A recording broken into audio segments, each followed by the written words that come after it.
Ben, le plus difficile dans le cadre des euthanasies pour moi actuellement, c'est la souffrance des propriétaires. C'est quelque chose auquel je m'habitue pas facilement, de voir des gens pleurer, de voir des gens en détresse.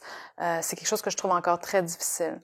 Du côté de l'animal, avec le temps, les années, l'expérience, en général, quand je vais faire des euthanasies, j'ai vraiment l'impression de faire du bien à l'animal, de l'aider dans sa difficulté. Par contre, des clients très tristes, très émotifs, encore plus les gens qui sont seuls, qui n'ont pas de soutien, puis que je sais qu'ils vont rentrer à la maison sans avoir leur animal qui est présent avec eux, qui vivent la solitude, ça me bouleverse encore beaucoup. Puis c'est pas rare que j'ai l'œil humide là, en sortant d'une salle après avoir euthanasié un animal. Donc, les difficultés, c'est sûr, vont varier beaucoup, encore une fois, d'une situation à l'autre. Mais par exemple, si c'est un cheval qu'on traite depuis longtemps, dont on s'est occupé, et qu'on va, tu sais, je pense que c'est tellement important de pas penser que c'est notre faute parce que notre traitement n'a pas marché. Là. C'est pas ça qui est mais donc c'est facile de tomber sur cette piste-là dans ces circonstances. Je pense qu'il est difficile, c'est malheureusement il y a les circonstances matérielles qui font qu'on approche d'une zone d'euthanasie. Quand il y a des choses qui pourraient être faites, mais qu'en raison de ressources insuffisantes ou de facilités, on a eu tous les chevaux abandonnés là, suite aux inondations, aux feux de forêt, des choses comme ça. Donc des chevaux qu'on doit euthanasier dans ces circonstances. Je pense que ça devient beaucoup plus difficile. Puis il y a une chose qu'il faut jamais oublier, là, puis que les gens oublient, que les clients oublient. On aimerait tous que nos animaux vivent aussi longtemps que nous, là. Mais la vie animale n'est pas aussi longue que celle des humains. Là. Puis les gens l'oublient ça. Puis malheureusement, c'est pas, on peut pas on peut pas. Mais c'est un fait de la vie qu'avec l'urbanisation, les gens ont un peu oublié le cycle de vie qui se passe sur une ferme où est-ce que les animaux vivent moins longtemps que nous, malheureusement. Ce qui est le plus difficile, je trouve, dans mon type de pratique, quand c'est le moment de procéder à l'euthanasie des bovins, c'est surtout la remise en question de l'échec du plan thérapeutique, de ressasser en fait les derniers événements, puis toujours se demander est-ce que j'aurais pu faire mieux, est-ce que j'aurais pu détecter plus tôt, est-ce que j'aurais pu agir différemment. Donc c'est principalement cette espèce de sentiment d'échec que j'ai du mal à gérer, puis qu'on apprivoise avec les années, mais qui nous tiraille toujours un peu.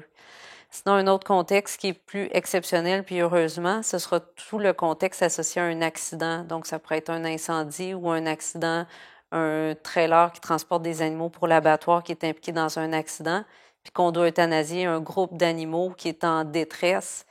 Donc, le fait de le faire sur plusieurs animaux dans un court laps de temps, sur le coup, on fait ce qu'on a à faire, mais par la suite, en repassant les événements, ça peut être quelque chose de relativement choquant là, à gérer.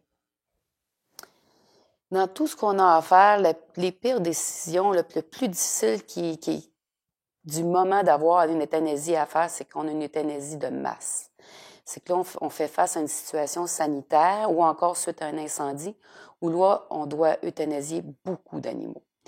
Si c'est une situation d'euthanasie et qu'il n'y a pas d'alternative pour faire déménager, disons, des truies qui doivent mettre bas parce que là, on n'a plus de mise bas et qui doivent être déménagées ailleurs, on regarde si c'est possible. Si c'est pas possible, mais il va falloir faire plusieurs euthanasies parce qu'on n'a pas de bâtiment pour garder les jeunes porcelets. Si c'est une condition sanitaire, et là, il faut penser pourquoi on les euthanasie. Il faut l'expliquer aussi à l'équipe. Il faut expliquer à l'équipe que là, pendant les 3-4 prochaines semaines, tous les porcelets qui vont arriver au monde, on les euthanasie. Parce que ces porcelets-là vont être malades de toute façon parce que l'immunité ne sera pas transférée encore de la mère au porcelet. Ils vont être malades puis ils vont mourir. Fait une fois que ça, tout le concept est compris, on peut passer. Mais il faut trouver les personnes clés, il faut se monter des équipes. Puis c'est pas toutes les personnes qu'on a besoin dans l'équipe parce qu'il y a d'autres choses à faire dans la ferme. Mais c'est de trouver les personnes clés puis de les encadrer. Fait qu'il faut vraiment expliquer pourquoi là on le fait. Puis pour nous autres, là, c'est aussi de supporter, d'être au courant, puis parfois même de rester sur place pour leur aider. Fait qu'une fois qu'on le comprend, ça passe toujours mieux. Mais c'est pas simple. Puis il faut penser aussi par rapport au propriétaire quand on lui dit, garde, c'est ça la solution. Il y a un aspect financier à ça. Là. Pendant soit ce lot-là ou soit pendant quelques semaines, c'est beaucoup de pertes financières qui ne seront pas compensées par rien. Quand on arrive là, c'est un sujet là, où on a pensé à toutes les alternatives avant d'en discuter.